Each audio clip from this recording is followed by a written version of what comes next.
नमस्कार दोस्तों, स्वागत है आपका sharp x fitness and wellness में। आज हम बात कर रहे हैं मोटापे के बारे में। इसको सिंपली समझते हैं कि मोटापा क्यों बढ़ता है और कैसे बढ़ता है। देखिए, हमारी बॉडी बायोलॉजिकल लैंग्वेज में अगर बात करें, हमारी बॉडी कैसे बनी है? सेल से शुरुआत हुई है। यूनिसेलुलर सेल से शुरुआत हुई है। सेल से, फिर टिश्यू से, फिर ऑर्गन से। उसके बाद आपका पूरा एक ढांचा तैयार है। ह्यूमन बॉडी आपकी एक तैयार है। देखिए, हमारी बॉडी में एक सेल है जिसको बोलते हैं एडिपोकाइट। ये फैट सेल्स भी बोलते हैं। एडिपोकाइट एक सेल है। अब इसके जो पूरा ग्रुप है वो हो गया आपका पूरा एडिपोस टिश्यू। और एडिपोस टिश्यू पूरी बॉडी में सराउंड है, हमारी पूरी बॉडी में।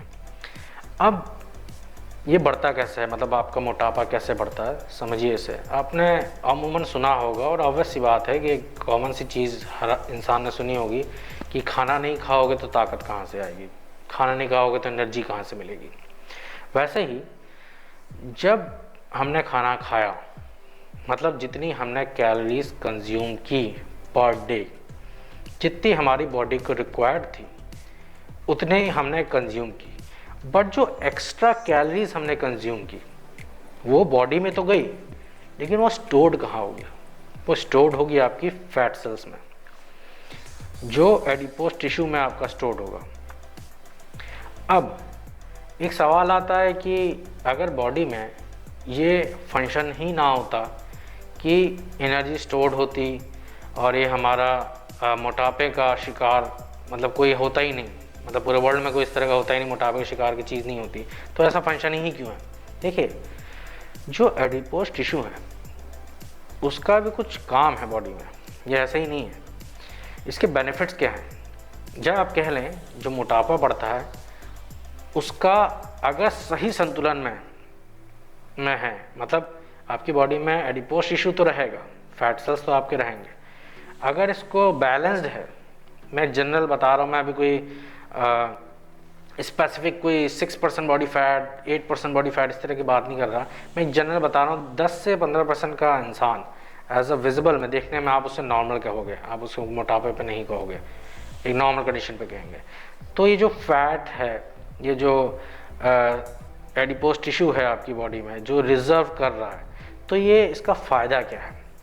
देखिए, ये आपकी बॉडी में इंसुलेशन काम करता है, इंसुलेट्स करता है आपकी बॉडी फ्रॉम एक्सट्रीम टेम्परेचर।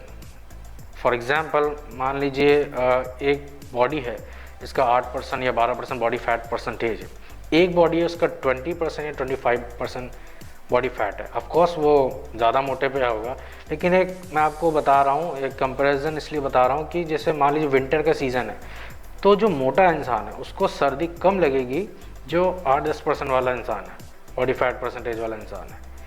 और अब इसका मतलब ये नहीं है ऑब्वियस कि आपका ज़्यादा बढ़ा तो आपको उससे बेनिफिट मिल रहा है। बेसिक मतलब ये है कि एक नॉर्मल कंडीशन जो आपका फ़ैट का है, मतलब जो नॉर्मल कंडीशन है, नॉर्मल आपका फ़ैट रिजर्व्स है, वो ठीक है, वो आपकी बॉडी को एक्सट्रीम टेम्परेचर से बचाता है।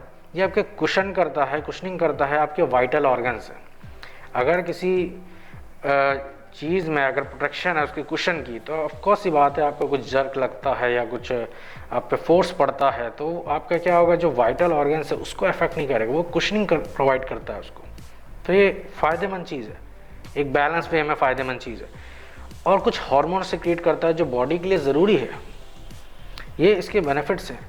अब एडिपोज जो टिश्यू है आपका, ये आपके of course all over the body फैला हुआ है, और अंडर द स्किन जो ये पाए जाते हैं adipose tissue, under the skin का जो फैट है, मतलब जो फैट बढ़ता है, वो कहलाता है सबकॉन्टेनियस फैट। ये अंडर द स्किन है, इस फैट का सबकॉन्टेनियस फैट कहते हैं। और जो पैक्ड है अराउंड दी ऑर्गन्स, बॉडी के ऑर्गन्स के अराउंड जो फैट आपका डिपोजिशन हो रहा है, ये होता है विसरल फैट। ये बिटवीन द मसल है, बिटवीन द बोन मैरो है, बिटवीन द आपके ऑर्गन्स है, ये होता है विसरल फैट। तो इसका बैलेंस होना ज़रूरी है, जो ज़्यादा बढ़ता है वो चीज़ नहीं सही है। और सारी गेम वही है आप वेट लॉस करें चाहे फैट लॉस करें, सारी गेम है आपके फूड पे, आपके लाइफस्टाइल पे, आपके स्लीप साइकिल पे, सारी गेम वही है। अगर आप मान लीजिए एग्जांपल लें, किसी का वेट 50 kg में नॉर्मल कैटेगरी में है, मतलब समझ लीजिए फॉर एग्जांपल 10 से 15% की बॉडी फैट है, मतलब नॉर्मल मैं आपको बता रहा हूँ, ज़्यादा उसमें कोई वो नहीं कि ज़्यादा विजिबल उसका कोई मोटापा नहीं दिख रहा, 10 से 12% है, 15% है, नॉर्मल आपको दिख रहा है। अगर वो धीरे धीरे बढ़ते बढ़ते मान लीजिए वो फैट उसका बहुत बढ़ गया, मान लीजिए 2 साल बाद, 1 साल बाद, 3 साल बाद मान लीजिए वो 20% 25% फैट परसेंटेज पे आ गए, तो इन्होंने क्या किया, जो कैलोरी स्टोरेज का जो ये रिजर्वर है फैट सेल, यहाँ पे क्या हुआ, इनको ज़रूरी थी, एग्जांपल लेते हैं, इनको ज़रूरी थी 2000 कैलोरीज की, ये क्या किए, इनका पर डे 2000 कैलोरी के अबव ही रहे, या कह लें मान लीजिए साल भर में इनका फैट बढ़ गया, इनका 15% फैट परसेंटेज था, आज ये 25 में पहुंच गया, 25% बॉडी फैट पहुंच गया, तो एक साल का जो रेशियो रहा फूडिंग का, वो पर डे 2000 कैलोरीज के ऊपर ज़्यादा रहा। अब रियलिटी में देखा जाए तो अप डाउन होते हैं फूडिंग में, कभी कभी ऐसा होगा कि शायद नहीं खाना खाया हो, कभी मान लीजिए कुछ व्रत हो गया, मान लीजिए किसी काम की वजह से कुछ खा ही नहीं पाया, मान लीजिए तो 200 कैलोरी गई, 100 ही कैलोरी गई, एक एग्जांपल लिया। तो मतलब कहने का मतलब साल भर में जो उसका जो फूडिंग स्टाइल थी, उनका जो 2000 में मेंटेन रहता वेट, वो उसका ज़्यादा रहा, ऊपर रहा, 2000 से ऊपर रहा, तो यानी जो ऊपर वाली जो कैलोरीज उनके बॉडी के अंदर गई, वो क्या हुई, रिजर्व होती रही, रिजर्व होकर धीरे धीरे वो फैट उनका बढ़ता रहा। फिर 1 साल बाद जो अपने आप को जब मिरर वो देख रहे हैं, तो देख रहे हैं कि उनका स्टोरेज ज़्यादा हुई है। अब सारी गेम यही है, ये जो स्टोरेज है ये इनको डिप्लीट करना होगा, और ये एक दिन का गेम तो है नहीं, 1 साल उनकी मेहनत की 15 से 25 आने में, फैट परसेंटेज 15 से 25% आने में। अब ये एक दिन का गेम नहीं, इनको क्या करना है, मान लीजिए इनको 6 महीना या 3 महीना 6 महीना जिस हिसाब से इनका जो प्लान निकलेगा, जो डाइट प्लान बनेगा इनको फैट लॉस के लिए, तो ये क्या करेंगे, अब ये डिप्लीशन चालू करेंगे, मतलब बॉडी में कैलोरीज कंजप्शन कम होगा, और इसकी कंसिस्टेंसी बना के रखनी होगी, और ये चीज़ का रेशियो साल भर के हिसाब से, 6 महीने के हिसाब से, जैसा भी इनका प्लान रहेगा, तो ये कम करना पड़ेगा।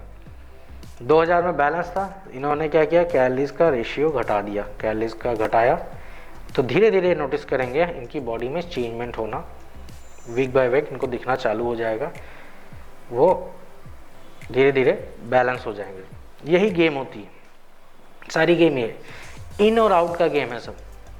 आप कैलोरीज इन कर रहे हैं, कितनी रिजर्व हो गई वो उस पर डिपेंड करता है, और उसके बाद जो रिजर्व हो गई उसी को डिप्लीट करना है। अगर बॉडी को एक देखिए, नेचुरल ह्यूमन बॉडी का फिनोमेना है कि ये स्टोर हो रहा है अगर, तो इसके पीछे का भी रीज़न है, ऑफकोर्स ये बात इसका रीज़न है कि मान लीजिए आपकी बॉडी को फॉर एग्जांपल खाना नहीं मिल रहा, मान लीजिए किसी कारणवश आप 2 दिन से या 1 दिन आपने खाना नहीं खाया, 2-3 दिन आपने खाना नहीं खाया, तो अब बॉडी में खाना क्या है, एनर्जी के लिए, आप खाना खाते हैं एनर्जी के लिए, आपने खाना नहीं खा रहे हैं, अब बॉडी को डिटेक्ट हुआ यार बॉडी में तो अब फूड आ नहीं रहा, अब बॉडी को एनर्जी कैसे है, ताकत तो आनी, कैलोरीज क्या है, ये एनर्जी है, खाना नहीं खाएंगे ताकत कहाँ से आएगी, तो आपने क्या खाना नहीं खाए, तो बॉडी ने बोला यार जो रिजर्वर है इसको ओपन करो, जैसे कमर्शियल्स में होता है ना कि वेयर हाउस आप ओपन करिए, स्टॉक खत्म हो गया, वहाँ से निकालें, सेम चीज़ है कि बॉडी बोलेगी भाई अब आ नहीं रहा, कुछ इनटेक नहीं आ रहा, या फिर जितना हमें रिक्वायर्ड है, फॉर एग्जांपल 2000 कैलोरीज का रिक्वायर्ड है, उतना आ नहीं रहा है, पता नहीं क्या कर रहे हैं, 1000 कैलोरी दे रहे हैं, कभी 1500 दे रहे हैं, कभी 1800 दे रहे हैं, उतना जा नहीं रहा, बाकी अब क्या करें, कैसे करें, तो जो रिजर्वर है ना, उससे वो एक्सट्रैक्ट करना चालू करता है, बॉडी खुद ही करेगी, सेल्फ करेगी, आपको कुछ नहीं करना। तो ये जो प्रोसेस हो रहा है, अब उसी वजह से ही आप वेट लॉस या फैट लॉस आप करते हैं, ये सारी पूरी गेम इस चीज़ पे है। मैंने कोशिश की है कि बहुत सिंपल वे में आपको समझा पाऊँ कि मोटापा कैसे बढ़ता है और कैसे घटता है, ये सिंपल वे में बताया, मैंने बहुत टेक्निकल बात नहीं की है, वरना इसका जो एक्सट्रैक्ट करने का जो आपका रिजर्व है, इसका जो प्रोसेस है वो टेक्निकली थोड़ा कॉम्प्लिकेटेड है, ये ऐसे भी नहीं होता, इसका पूरा अलग फेज़ है, लेकिन जनरली आप ये समझ पाएँ कि इसी तरह की पूरी गेम इसी तरह बॉडी में होता है, जनरली यही चीज़ ही होती है। आई होप आप समझ पाए होंगे। इस वीडियो को आप लाइक करें, शेयर करें, चैनल को सब्सक्राइब करें। तब तक के लिए बाय बाय।